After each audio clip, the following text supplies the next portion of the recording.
heard about the Kennedy Space Center and we've heard about Houston, but have you ever associated space with Northern Ireland? Well, I'm with somebody that really does. He's the space advisor to Northern Ireland Space. Robert Hill, tell us what's happening with Northern Ireland Space. Well, I think you have to look at the history of the space sector, and you think it's not really that old. It's only since October 1957, Sputnik 1 made it into space, so it's a very young industry. We have fantastic heritage, of course, in Northern Ireland in the aerospace industry, and in astronomy, and in the academic sector, but really space has been something that's quite new. But the reason why we're getting involved more and more now is because space is changing. You look at space up to now, it's been the national institutes, it's been the incumbent agencies like NASA and the European Space Agency, where you get your grant funding or you become part of that supply chain. But you just have to look at what's going over in the States with SpaceX, Blue Origin with Jeff Bezos, Virgin Galactic. I mean, things are changing, it's becoming quite commercial.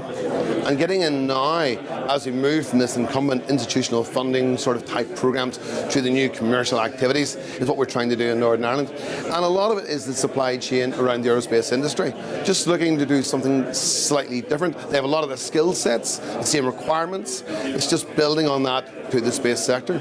So in the upstream, which is the building of the actual satellites, the electronics, we've got some incredible capabilities in antenna design, for example, at Queen's University of Belfast.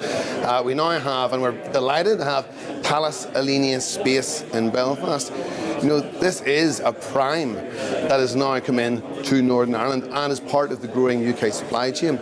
And again, the reason why it's so important now is, of course, the UK government has set very great ambitions to try and capture 10% of the entire global space sector by 2030. It's going to be about $400 billion. To do that, you cannot rely on traditional incumbent industries. We need new stakeholders and new players. So it's about getting the word out there that space isn't for somebody else.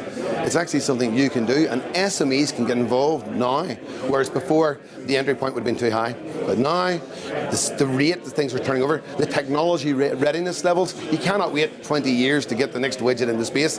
Everybody wants it now, just like the aerospace industry. So it's about quality, it's about the skills, and in Northern Ireland we have them in buckets with the two universities and with the incumbent aerospace industry that's already there.